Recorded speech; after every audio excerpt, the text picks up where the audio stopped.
Trump renamed the Gulf of Mexico the Gulf of America. He also plans to rename South America USA South and to rename Eric Fredo. Norman Chad. Norman Chad.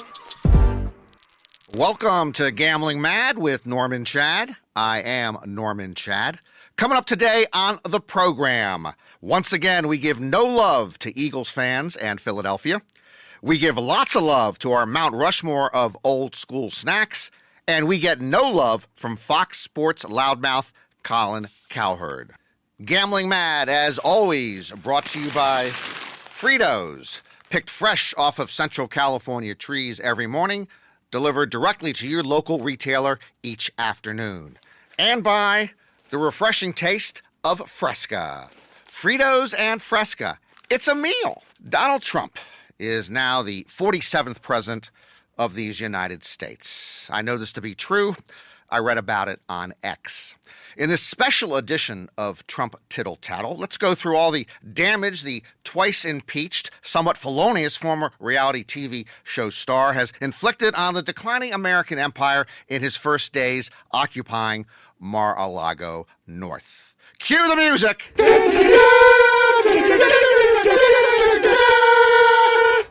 Trump renamed the Gulf of Mexico the Gulf of America. He also plans to rename South America USA South and to rename Eric Fredo. Trump pulled the United States out of the Paris Climate Agreement. He also suggested we switch from Fahrenheit to Celsius so it doesn't seem as hot in the summer. Trump pardoned almost all January 6ers and immediately assigned them to the newly formed Department of Insurrectionists. Trump rescinded President Biden's 2021 order that had repealed a ban on transgender personnel in the U.S. military. They now will act as personal shoppers for Elon Musk's transgender daughter. Trump named Mel Gibson, Sylvester Stallone, and John Voight as ambassadors to Hollywood. First order of business, a remake of The Birth of a Nation. Trump ended birthright citizenship in the United States. This might inadvertently strip the U.S. citizenship of Second Lady Usha Vance, who reportedly told friends, "This could be my ticket out of this hellhole." Trump bought Melania a hat to prevent any other man from getting within 3 feet of her face. Trump withdrew the U.S. from the World Health Organization and instructed robot-like son-in-law Jared Kushner to make the largest purchase in world history of Flintstone chewable vitamins. Trump declared a national emergency on the U.S.-Mexico border, then ordered the Nachos Bel Grande combo from Taco Bell for lunch. Trump directed federal employees to come back to the office. The order does not affect Elon Musk, who will continue to work from the gates of hell. Prince of Temptation. Trump signed an edict to officially recognize only 2 sexes, himself and whomever he is trying to fuck. And finally, Donald Trump set back dancing 250 years. That's Trump Tittle Tattle for this week. On a somewhat related note, let's turn to the Pete Hegseth confirmation hearings on his nomination to be Secretary of Defense. Oklahoma Senator Markwayne Mullin argued that even if Hegseth showed up to work drunk, as was alleged, we too here in the U.S. Senate sometimes have shown up drunk to work, so who are we to hold him accountable for those actions? This, my friends, is the state of American exceptionalism at this moment. Okay. I have my own trusty flask.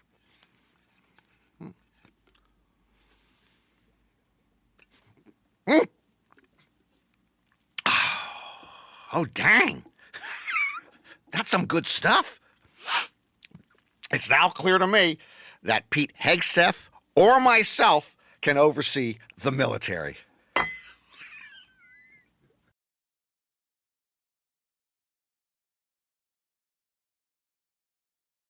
Let me talk to the haters out there for a moment. You can hate this mug, but don't hate on this man. Which brings us to the NFL picks. This week on X, I made reference to the Los Angeles Times shortcomings. Some Yahoo from Yucksville tweeted back at me that I was an expert on shortcomings, and he put up 2 screenshots of my recent incorrect NFL picks. Oh, please, really? Okay, folks, 39, 34-1 during this year's NFL regular season for me, 5-4-1 in the postseason. This has been an off year for me. So stop hating on me, anonymous Xer. Plus, I was distracted by the election and, of course, by Taylor Swift's Eras Tour coming to a close. Let's get to the NFL picks. Commanders at Eagles. Washington is a feel-good story. First-year quarterback Jaden Daniels, first-year coach Dan Quinn, second-year owner Josh Harris. So the team rid itself of toxic tyrant Dan Snyder and now makes its first NFC championship in 34 years. Quinn, meanwhile, wants redemption for blowing a 28-3 third-quarter lead to the New England Patriots in Super Bowl 51 when he was coaching the Atlanta Falcons. Nobody has ever forgiven him for that. And Jaden Daniels, he's trying to become the first rookie quarterback to ever reach the Super Bowl. I hope it happens. Let's talk about the Eagles. They have grit. They have Saquon Barkley. Those are the positives.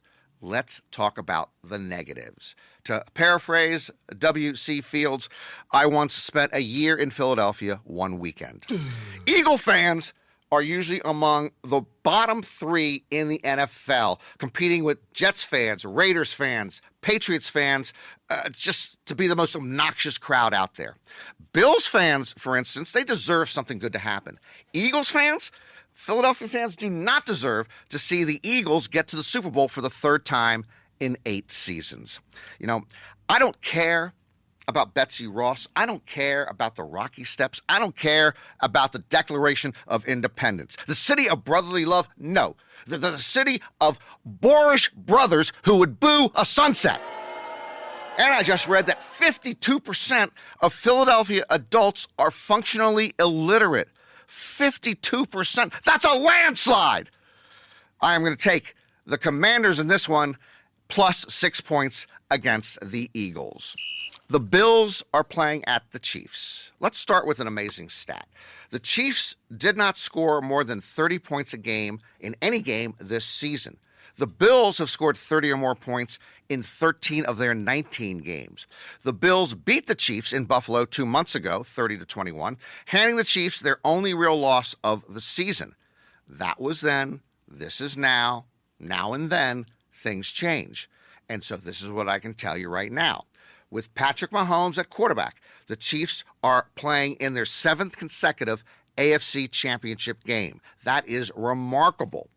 Equally remarkable and unfortunate is that heartbreak is headed to Buffalo again. Heartbreak will come either this week or at the Super Bowl in 2 more weeks. Heartbreak is the city's slogan. If Moses had carried the 10 Commandments into Buffalo, he would have dropped and shattered the tablets on the shores of Lake Erie. The Bills have never won a Super Bowl. The Bills once lost 4 straight Super Bowls. 4 straight Super Bowls back before the internet. You can look it up at your local library. It is not in the cards for the Bills, unless maybe the team moves to Albany or Schenectady. Buffalo, New York is NFL cursed. The city may as well suffer the heartbreak against Patrick Mahomes because it will be less painful than if it happens at Super Bowl 59. I'm going to take the Chiefs -2 in this one against the Bills.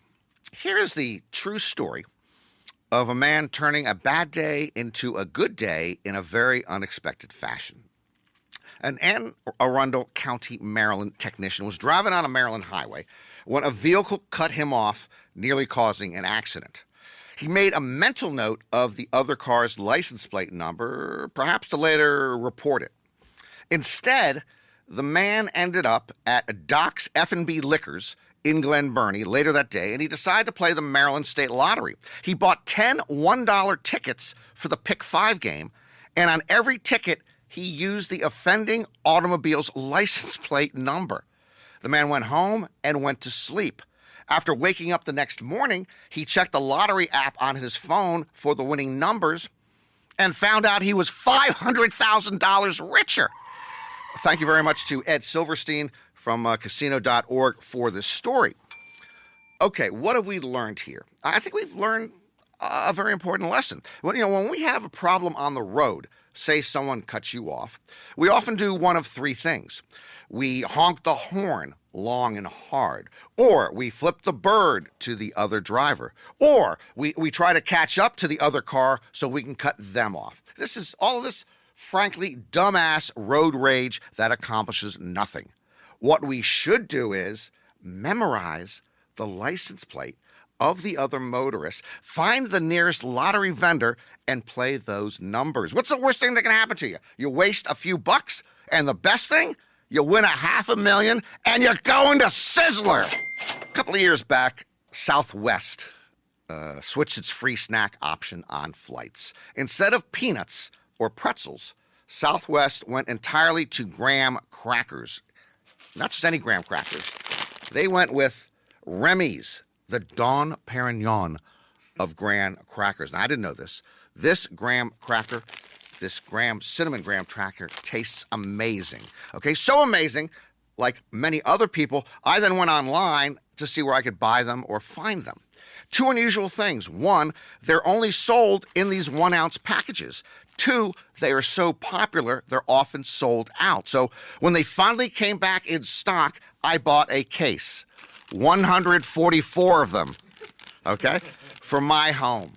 Tony thought I was crazy. Yeah, crazy like a cinnamon graham cracker fox. They are awesome, okay? We give them out to friends, but not too many because we don't want to run out of them. 144 will go down to 0 in a hurry, okay? They are wholesome in addition to being awesome ingredient-wise, but this matters not to me. I want great taste, not great health. Remy's apparently does both. By the way, right after I got addicted to them, Southwest made another snack change. They couldn't leave well enough alone. So Remy's now are not available on all flights. Sometimes Southwest now offers this. It's another sublimely delicious snack. It is Stellar Maui Monk mini pretzel braids. Okay, these babies have vegan butter braid with Maui onion-style seasoning and monk fruit. I have no idea what any of that stuff is, but what I do know is this. The good news is that they are as tasty as Remy's graham crackers. The bad news is that the package is half a size. Aww. More shrinkflation. 1 ounce, half an ounce. We can't catch a break. Time for our Mount Rushmore of old school snacks. Nothing new age, nothing sun-baked, nothing guilt-free. Let's start with Ruffles. Ruffles have ridges. Game over! You don't think ridges are not critical to Ruffles' success? The guy who thought of those ridges currently lives in Monte Carlo with his wife, his girlfriend, his mistress, and 2 Siberian Huskies. Okay, ridges are revolutionary. If the British had ruffles, we probably lose that war in 1783. And don't talk to me about wavy lays. Yeah, they're wavy. That's not ridges. Plus, there is the Ruffles taste. Pure, simple, and classic. Next, Cheez-Its. That's right, Cheez-Its, not Cheetos. All right, first off, I prefer the 100% real cheese taste of Cheez-Its. Secondly, you can eat Cheez-Its, say, in a tuxedo and not get an orangey mess all over it. Third of all, I love the squares. Perfect squares. Not rectangles, squares. And fifth of all, I am talking about the original Cheez-Its. Not any of those couple of dozen other bizarre flavors that ultimate Frisbee goofballs and beach volleyballers probably eat. Next, Bugles. Bugles. Good people, first let's talk about the fact that Bugles are shaped like bugles. This is next level brilliant. Would you eat a corn snack that's shaped like an accordion or a cello? No, but a bugle? But like a bugle? Sound the bells, sound the alarm, sound the bugles, which, by the way, I think is a song. Bugles taste like childhood. Bugles taste like pure innocence.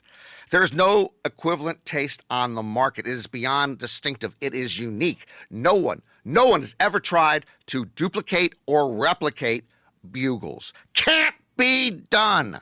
The key ingredient, degermed yellow cornmeal, and maybe a hint of monoglyceride. They don't tell you about. Shh. Finally, our last old school snack on the Mount Rushmore of old school snacks, Fritos! Who could see that coming? What, you expected Chex Mix or Pringles?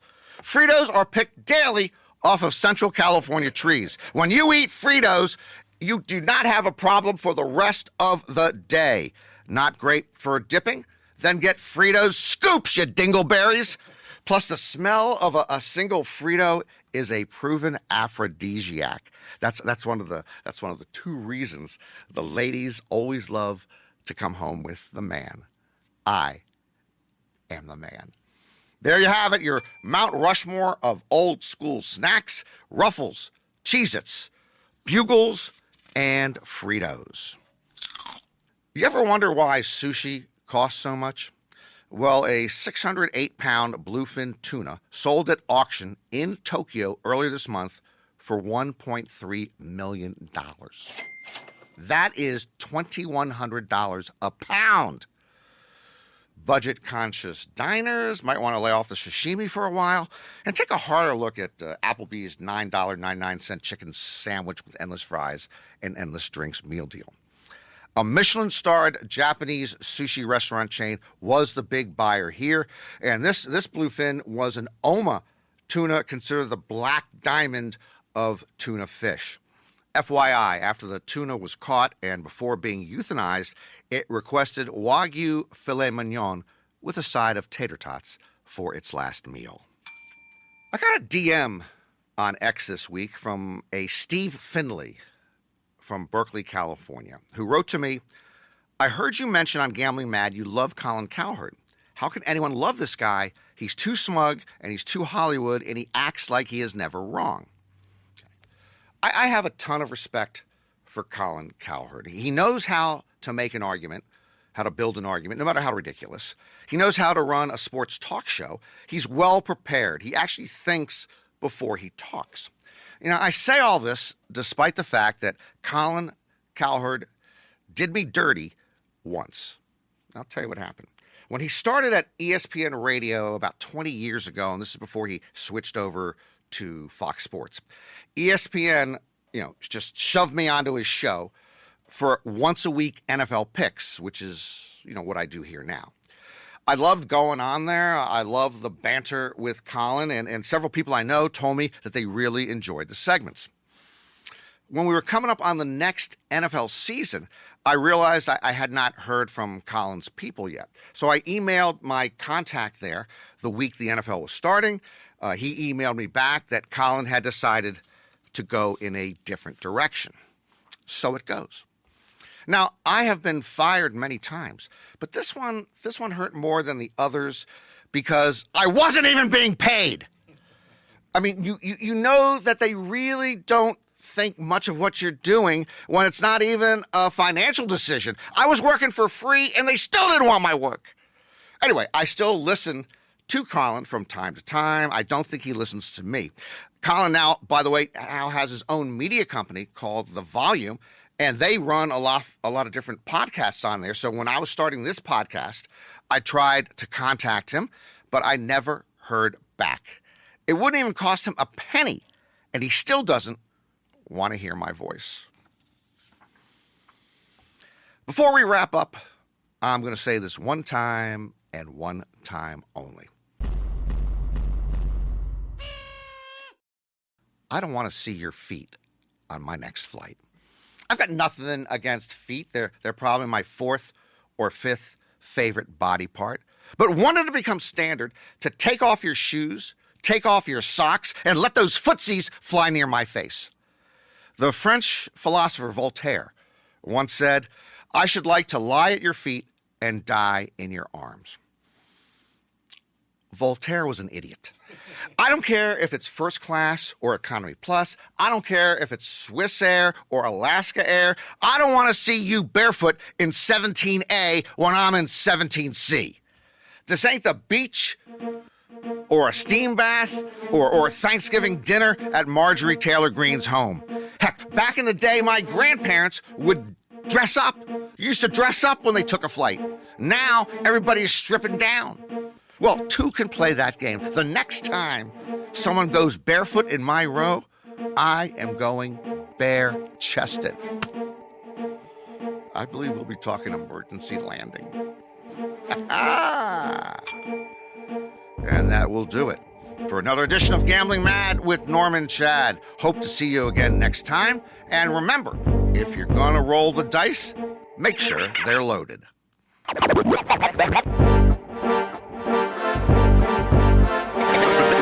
Yeah, we've got to protect quarterbacks. Everyone understands that. Quarterbacks are the face of the NFL, the bright lights on the marquee. So it makes sense from a business standpoint to keep them healthy. Earlier this century, the NFL had Tom Brady, Peyton Manning, Ben Roethlisberger, Drew Brees. What a group of Hall of Famers. Now the NFL has Patrick Mahomes, Josh Allen, Lamar Jackson, Joe Burrow, another group of Hall of Famers. By the way, somewhere in there was Aaron Rodgers, but he drifted away on an iceberg to the Bermuda Triangle. Anyhow, the question is, how do we keep these great quarterbacks on the field without ruining the game? Take the case of Patrick Mahomes. At the moment, it appears Mahomes has Secret Service protection. The other day, I bumped into Mahomes reaching for an avocado at Safeway, and they threw me out of the store. Then there's the sliding stuff, which has become problematic. When the quarterback starts to run, he's allowed to slide to give himself up and avoid hard hits. Except the defender is coming at him at 200 miles an hour and is taught not to hit him in the head or neck area, but by the time he's about to tackle the quarterback in the waist area, the quarterback starts to slide late, so the defender ends up hitting him in the head or neck area because that's what's in front of him.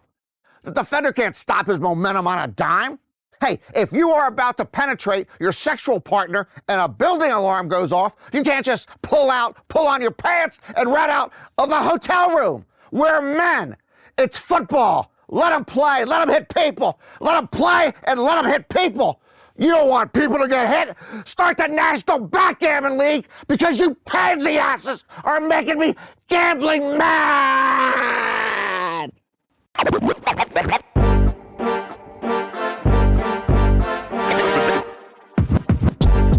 Gambling Mad with Norm Chad is written by Norm Chad and ghostwritten by Norm Chad.